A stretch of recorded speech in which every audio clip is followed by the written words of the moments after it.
ton travail et ta persévérance. Et c'était une église qui persévérait.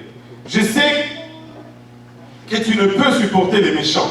C'était une église qui n'aimait pas les méchants. Et nous ne devons pas prendre plaisir dans la méchanceté. Amen.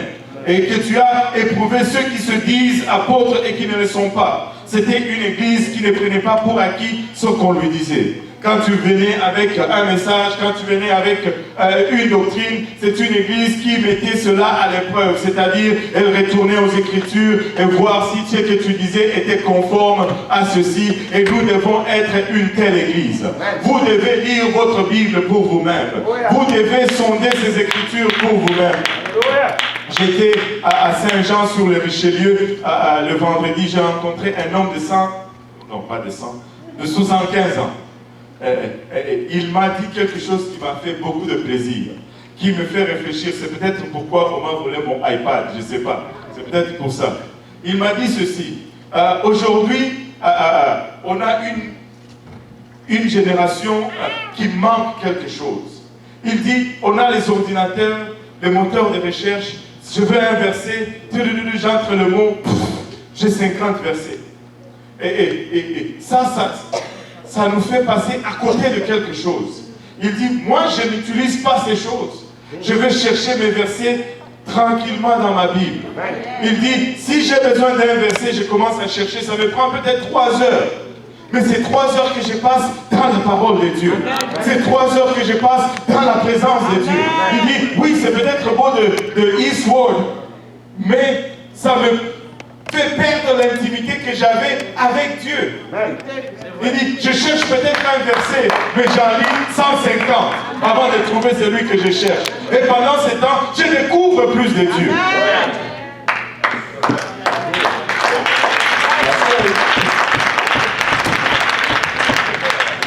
Alléluia. Où est passé le temps où on rentrait dans la présence de Dieu et on voulait juste être avec lui?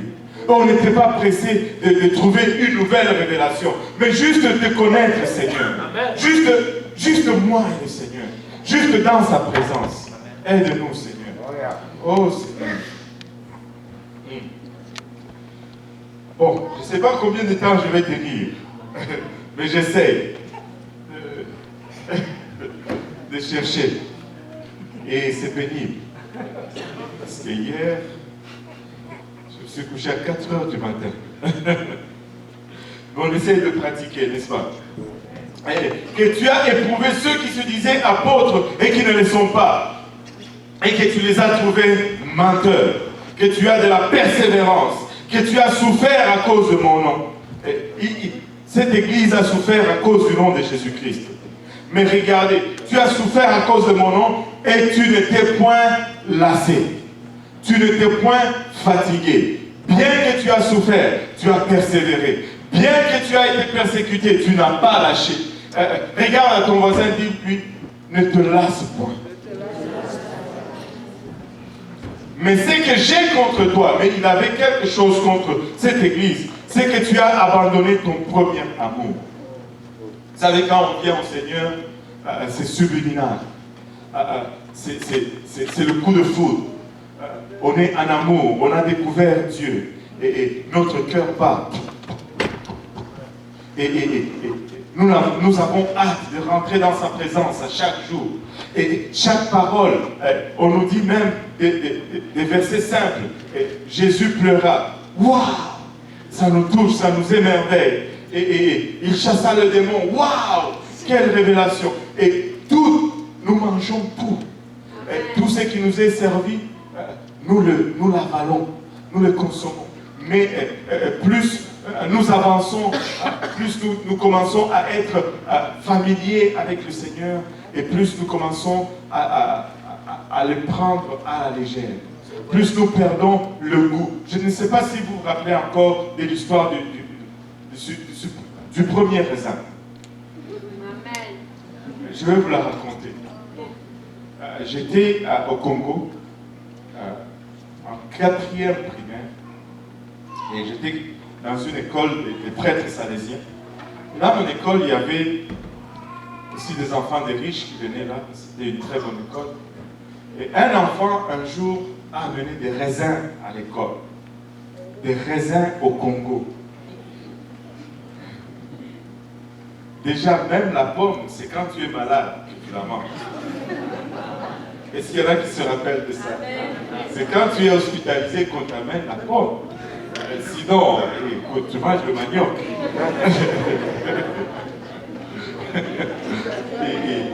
Et cet enfant a amené des raisins à l'école, des raisins au Congo. Et toute la foule était après lui.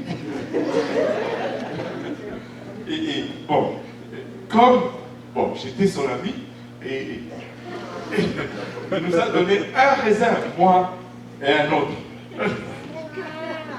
Un raisin qu'on devait se partager à deux. Et c'était on était sur la cour avant d'entrer avant que ça sonne. On a pris le raisin et on s'est partagé avec les dents, bien sûr. Vous n'avez pas fait ça, vous? Arrêtez maintenant. Et je vous dis, on s'est coupé les raisins et je n'ai jamais goûté à quelque chose d'aussi sublime. On dirait que c'était une explosion dans ma bouche. Mes papilles étaient perdues. C'était extrême, c'était bon, c'était... Waouh, le raisin. Et quand je suis arrivé au Canada, j'ai dit, je dois manger le raisin. J'ai commencé à manger le raisin. Et j'aime le raisin, j'en mange du raisin. Mais il n'y a pas eu un seul raisin qui a goûté comme celui-là. Je ne sais pas qu'est-ce qu'il avait, mais je sais qu'est-ce qu'il avait, c'était le premier raisin. Et, tu sais, c'était le coup de foudre. Quand tu viens à Dieu, c'est subliminal. Tu t'enfermes volontiers parce que tu veux être dans sa présence. Cette présence est fraîche, cette présence est nouvelle. Elle n'est pas pareille, elle est incomparable. Mais plus tu avances, plus tu manges trop de raisins, plus tu perds cette sensation exceptionnelle. Et Dieu commence à être juste une autre chose. Il y a de ces jours, je te garantis, tu venais dans l'église, tu avais la chair de poule. Dès qu'on commençait à chanter, tu courais déjà. Mais aujourd'hui, tu dois attendre 2, 3 chansons avant que tu commences à... Est-ce que Dieu a changé? Non, Dieu n'a pas changé. C'est toi qui as changé. Alléluia. Ne perds pas ton premier amour. Reviens à la place de ton premier amour. Reviens à la place où Dieu, alléluia, était toujours exceptionnel. Où tu rentres dans ces lieux, tu as hâte de commencer à courir dans sa présence. Et je te dis, maintiens ce premier amour, ne le perds pas. Tu as abandonné ton premier amour. Souviens-toi donc d'où tu es tombé. Répands-toi et pratique tes premières œuvres. Et qu'est-ce que tu faisais quand tu étais nouvellement sauvé? La parole de Dieu était succulente. Tu avais hâte de la lire. Tu lisais, tu te disais, je vais lire 3 chapitres. Tu finissais toujours par en lire 6 ou 7. Tout ce qu'on te prêchait était pour toi, pour toi, pour toi. Mais maintenant, ce n'est plus, bon, ça c'est pas pour moi. C'est pour les autres. Là, je suis correct. Non, tu n'es pas correct.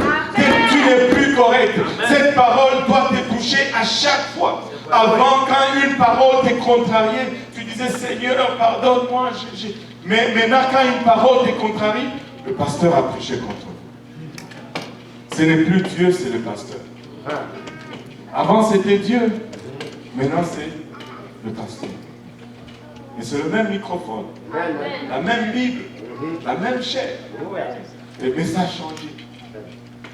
Reviens à ton premier amour. Pratique tes premières œuvres. Prie, jeûne. Et Dieu va te restaurer dans cette première passion que tu avais avec lui. Il dit, si tu ne fais pas ça, je viendrai. Et j'ôterai ce que tu veux. Au verset 6, il nous donne quelque chose de très, très, très important. Il dit, tu as pourtant ceci. C'est que tu hais les œuvres de Nicolaïte. Œuvres que je hais aussi. Tu détestes les œuvres de Nicolaïte. Les œuvres que je déteste aussi. Waouh! Il faut retourner dans le livre des Actes. Je pense chapitre 6 pour voir qui était Nicolas. Nicolas était un des premiers diacres, un des 7 premiers diacres choisis par l'Église pour prendre soin des affaires de l'Église. Mais quelque part, Nicolas a rétrogradé. Il a commencé à prêcher une grâce, une graisse, pas une grâce. Paul prêchait la grâce, mais Nicolas prêchait la graisse. Parce que la grâce de Paul était salvatrice, mais la graisse de Nicolas te faisait glisser en enfer. Ce n'était pas la grâce, c'était la graisse. La grâce n'est pas une licence pour pécher. La grâce est un enseignant. Ce titre, je pense 2:11, si je ne m'abuse, comme ça de mémoire, on se lance. Car la grâce de Dieu, source de salut pour tous les hommes, a été manifestée. Nous sommes sauvés par la grâce. Mais ce n'est pas une permission pour pécher. Amen.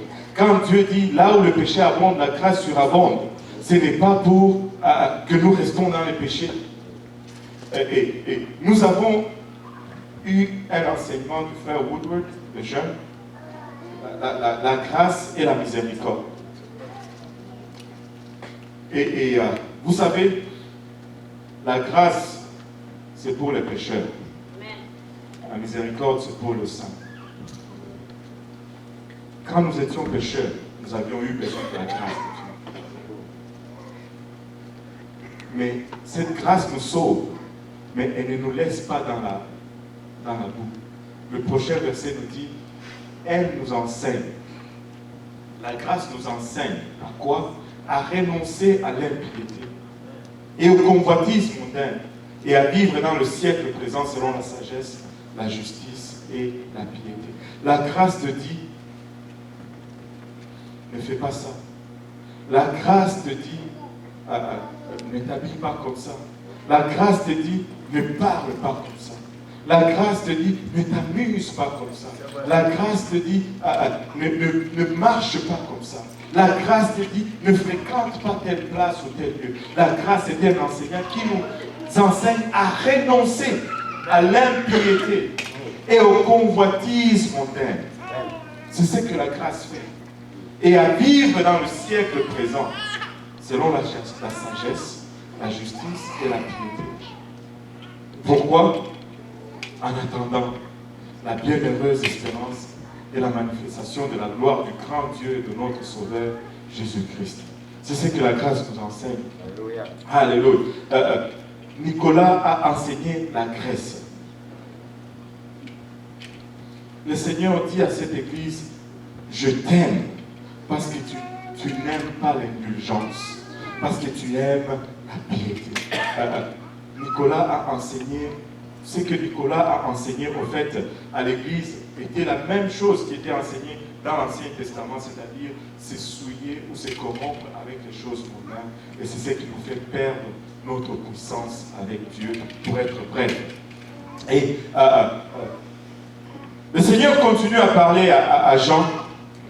Il lui dit dans le 2e chapitre, au verset 8, il dit, écris à l'ange des Smyrnes. Il dit, voici ce que dit le premier et le dernier, celui qui était mort et qui est revenu à la vie. Il dit, je connais ta tribulation et ta pauvreté, bien que tu sois riche. Vous savez, les voies du Seigneur ne sont pas toujours les plus faciles, mais ce sont les meilleures. Et la tribulation n'est pas signe